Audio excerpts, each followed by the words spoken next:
जावेद चौधरी साहब भी कर रहे थे कि दूसरा जो एक कैंप हो सकता है वो कैंप है इंडिपेंडेंट्स यानी कि पीटीआई इंडिपेंडेंट्स का और पीपल्स पार्टी का। उस सिनेरियो में मुस्लिम लीग नवाज़ तो कम्प्लीटली इग्नोर हो जाएगी, फिर एक नवाज़ शरीफ साहब जो कि दोबारा से उसी बयानिए पे वापस आ जाएंगे जहाँ से वो चले थे आज से 4-5 साल पहले। क्या अफोर्ड कर सकते हैं हम इस चीज़ को?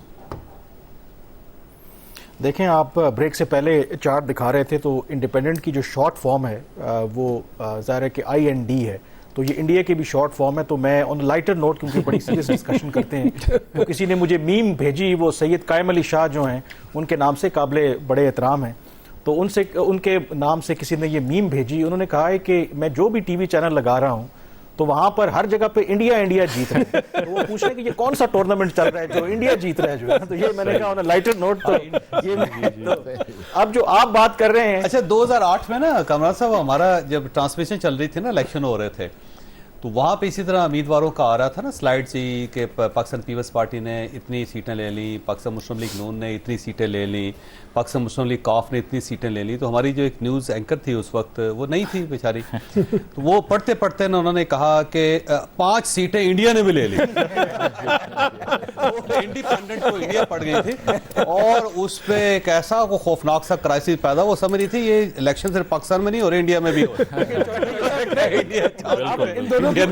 मुज़म्मिल, इन दोनों की बात को आगे बढ़ाने की जरूरत है। ये जो 92 इंडिपेंडेंट्स है ना, इनको इंडिया मत समझा जाए, पार्लियामेंट का हिस्सा समझ लेंगे, फेयर पॉइंट, तो पॉलिटिकल क्राइसिस आपका रिजॉल्व सुबह ही हो जाएगा। Well done Shahbaz Rana. जो आपने सवाल किया अभी कि अगर फर्ज करें कि जो PTI बैक्ड कैंडिडेट्स हैं और पीपल्स पार्टी है ये मिलकर गवर्नमेंट बना लेते हैं, तो क्या नवाज शरीफ साहब अपने पुराने बयानिए पे चले जाएंगे? टू बी वेरी ऑनेस्ट, अगर आप मुझसे पूछें, एंड आई एम श्योर के जो PMLN के जो सीनियर वॉइसेज हैं, आई थिंक नवाज शरीफ की जो जिस तरीके का उनको मैंडेट मिला है और एब्सोल्यूट मेजॉरिटी नहीं मिली, आई थिंक इस वक्त सबसे बेहतरीन जो तरीका है कि अगर आपने किसी अपने सियासी मुखालिफ से इंतकाम लेना है तो आप उसे कहें कि मेहरबानी करें ये इकतदार आप ले लें और आप तमाशा देखें। मेरे ख्याल में अगर ये ऐसी सिचुएशन बनती है, blessing in disguise for the PMLN, क्योंकि अगर इन इंतखाबात के बाद उनकी सियासत दफन हुई है, लेकिन इस केस के अंदर वो अगर इक्तदार नहीं लेते, सो देयर आर चांसेस के उनकी जो है वो कुछ अरसे के बाद वो रिवाइवल हो जाए। जो हम वे फॉरवर्ड या करना क्या चाहिए, I think out of box की तो हम बातें करते रहते हैं, आइडियल बातें। सबसे बेहतरीन तरीका यही है कि आई थिंक PTI, बेशक वो इंडिपेंडेंट उन्होंने इंतखाबात लड़े हैं, they are leading, I think उनको सबसे पहले ऑप्शन देनी चाहिए कि आप बनाएं गवर्नमेंट। ठीक है, पता नहीं क्यों डर जाते हैं, क्या हो जाएगा, उनको इख्तियार दें। आई थिंक जो इस वक्त पाकिस्तान के हालात हैं, जो भी गवर्नमेंट आएगी 3 से 6 माह में सारी पॉपुलैरिटी आसमान से जमीन तक आ जाएगी। तो एक तरीका तो ये है कम से कम जो, लेकिन कामरान साहब इसके अंदर एक और चीज बड़ी दिलचस्प हो जाएगी, वो ये है कि इमरान खान साहब जेल से बाहर आ जाएंगे, मियां नवाज शरीफ साहब जेल के अंदर हो जाए। ये नहीं, जो अंदर है वो बाहर आ जाएंगे, जो बाहर है अंदर पारियां लगी। और जज मोहम्मद बशीर साहब जो हो रहे हैं उनकी सजा, उनको सजाएं दे रहे हैं, उनकी छुट्टी हो जाएगी, वो रिटायर होने वाले 2 साल एक्सटेंशन होके उनके ये सारी फाइलें जो है ना, उसमें प्राइम मिनिस्टर का नाम बदल जाएगा और वो फाइलें उनके हवाले हो जाएगी। जावेद साहब ये बताइए, ये क्या वाकई जी कामरान साहब को पहले बात मुकम्मल करना है। बिल्कुल कामरान साहब को बात मुकम्मल करने दें। ये बात वो बिल्कुल ठीक कह रहे हैं, लेकिन एक बात बुनियादी एक फर्क है कि नवाज शरीफ साहब के पास एक ऑप्शन भी है कि हो सकता है कि वो दोबारा लंदन चले जाएं, दोबारा जेल ना जाएं, तो ये भी उनके पास वैसे ऑप्शन मौजूद। जी जावेद साहब, ये बाकी लोग तो यहीं पे हैं। राना सनाउल्लाह साहब का केस है अभी, बिल्कुल मरियम नवाज साहिबा के केस है, वो दोबारा रिवाइव होते हुए देर नहीं लगेंगे। साद रफीक साहब तो इलेक्ट नहीं हो सके, उनकी फाइलें खुल जाएंगी, क्योंकि इमरान खान साहब की सियासत याद रखिएगा कि वो सिर्फ प्राइम मिनिस्टर नहीं बनना चाहते, वो इन सबको रगड़ा भी लगाना चाहते हैं। अगर आप ये कहें ना कि जी कि वो कोई ऐसा समझौता कर देंगे, जी मैं प्राइम मिनिस्टर बन जाऊंगा, इन सबको छोड़ दें, तो फिर आप ये समझे कि इमरान खान साहब की 90% फिर जो गवर्नमेंट है वो खत्म हो गई, या उनकी 90% सियासत खत्म हो गई, क्योंकि उनकी सियासत की बेस ये है कि सब लोग चोर हैं और इनकी वजह से पाकिस्तान का ये हाल हुआ है। तो जब वो सिर्फ प्राइम मिनिस्टर बन के इन सब की फाइलें बंद कर देंगे, तो फिर इमरान खान साहब आप समझे 6 महीने तो दूर, वो तो 2 हफ्ते के बाद ही उनकी सियासत फोत हो जाएगी। तो वो ये नहीं करेंगे, वो इन सबको रगड़ा भी लगाएंगे। तो जावेद साहब, फिर ये इसका मतलब है आखिरी मकसद ये होगा। बिल्कुल, इसका मतलब यही है ना कि फिर जो फॉर्मूला पीपल्स पार्टी ने सेफ खेलने का अपनाया PDM के दौर में, अगर कामरान साहब की बात मान लें तो फिर तो इक़्तिदार अब छोड़ के दूर भागने की चीज़ है, इसकी तरफ भागना बेवकूफ़ी है, वो तो ये कह रहे हैं। लेकिन मुजम्मल साहब, ये वैसे कामरान साहब की बात में बड़ा वजन है। मैं आपको कह रहा हूं कि मियां नवाज शरीफ साहब की अगर साइकोलॉजी को देखें, उनकी नफ्सियात को देखें, तो नवाज शरीफ साहब को सबसे ज्यादा सूट ये करता है कि वो क्विट कर जाएं। वो ये कहेंगे जी हम अपोजिशन में बैठेंगे और मियां शहबाज शरीफ साहब अपोजिशन लीडर होंगे और ये पाकिस्तान पीपल्स पार्टी और पीटीआई मिल के गवर्नमेंट बना ले। और ये मियां नवाज शरीफ साहब को ये बहुत ज्यादा सूट करता है, क्योंकि ये वही फार्मूला है जो 2008 के अंदर मियां नवाज शरीफ साहब ने दिया था। उस वक्त जब मोहतरमा बेनजीर भुट्टो यहाँ पे आई और मियां नवाज शरीफ भी यहाँ पे आ गए थे, तो भुट्टो मोहतरमा उस वक्त हयात थी, तो मियां नवाज शरीफ साहब की पूरी ख्वाहिश थी कि क्योंकि जो एक बैकलैश आ रहा है, जो एक क्राइसिस आ रहा है, उसको पाकिस्तान पीपल्स पार्टी उठाए।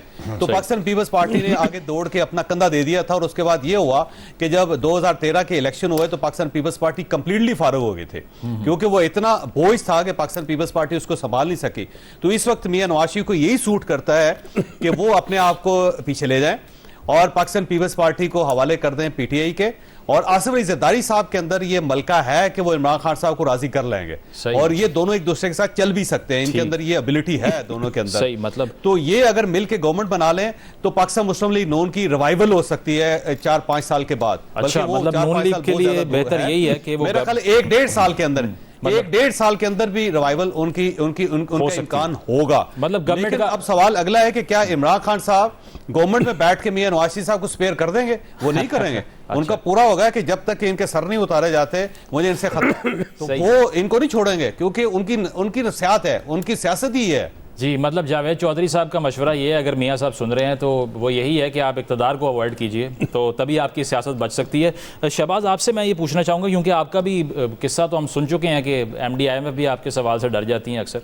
तो अब ये इंटरनेशनल ऑर्गेनाइजेशंस जिस तरह से देख रही हैं इस इलेक्शन को, जो पहले भी हमने बात की, EU का भी इस पर स्टेटमेंट आया, इंटरनेट की बंदिश के ऊपर कंसर्न था, स्टेट डिपार्टमेंट ने जो बयान दिया, काफ़ी उसमें चीज़ें ऐसी हैं जिसको डिस्कस कर सकते हैं।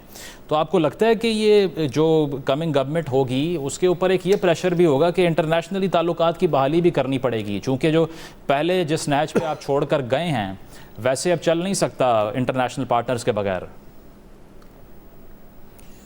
मुजम्मल साहब, मैं 2-3 मिनट लूंगा। ये जो अभी सिनारियो सारा इसको एक्सप्लेन करेंगे, this is linking to the future. देखिए, जब 2013 से 18 की PMLN की गवर्नमेंट थी तो इंटरनेशनल जो सिनारियो था वो बहुत डिफरेंट था। जो गल्फ के ममालिक थे उनके साथ हमारे ताल्लुकात रिलेटिवली बेहतर थे। 2014 में सऊदी अरब ने $1.5 बिलियन की ग्रांट दी पाकिस्तान को। उस वक्त मुत्तहदा अरब अमारात ने भी कुछ मदद की हमारी, और बाकी जगहों पे भी US ने उस वक्त मदद की हमें IMF का प्रोग्राम मुकम्मल करने की।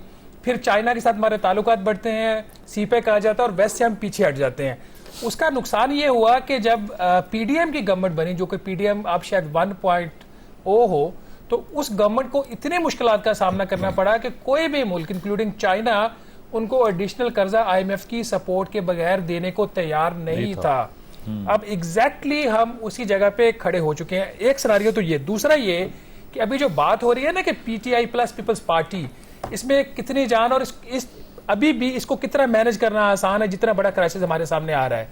एक तो उसके अंदर ये चीज, जब ये एक चरबा था 9 जमातों का, एक इत्तेहादी जब हुकूमत बनी, कोई 9 कहता, कोई इनको 13 कहता है, एक पब्लिक सेक्टर डेवलपमेंट प्रोग्राम जो कि तरक्याती प्रोग्राम होता है वफाकी हुकूमत का, वो बनाना एक अजाब बन चुका था।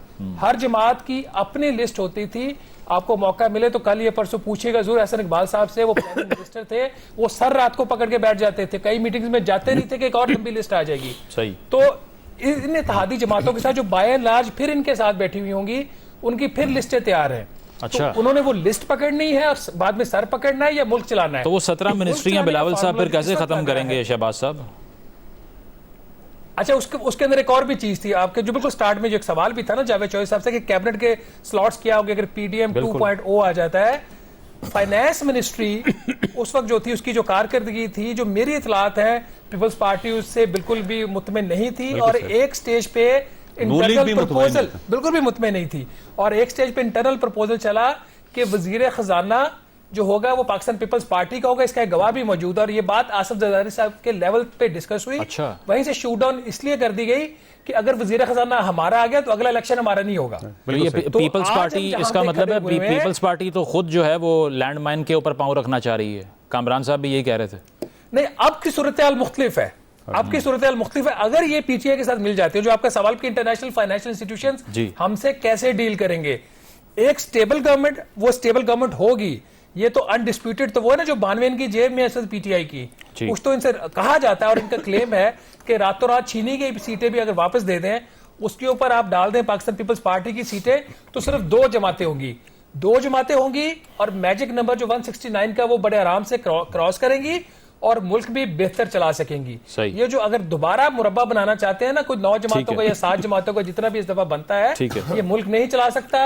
आपको IMF का जो अगला प्रोग्राम है वो इतनी आसानी से इसलिए नहीं मिलना कि जो सबसे बड़ा सवाल अब खड़ा होने जा रहा है, जो श्रीलंका के केस में भी हुआ था कि वो तो डिफॉल्ट कर गए थे, हम अल्हम्दुलिल्लाह अभी तक डिफॉल्ट नहीं किया। वो सवाल ये है कि जो कर्जों का बोझ बढ़ गया है, इसकी रिस्ट्रक्चरिंग करनी है, तो अगर रिस्ट्रक्चरिंग मतलब शहबाज जी, ये इतना ही मुश्किल काम है जैसे एक नया मुल्क बना देना। बिल्कुल, आपका बात का क्रक्स यही है कि स्टेबल गवर्नमेंट चाहिए, स्टेबल गवर्नमेंट चाहिए। जो कोalition पार्टनर्स अगर इंडिपेंडेंस को अवॉइड करेंगे तो फिर डिजास्टर ही है। खालिद साहब, आपकी तरफ आऊँगा।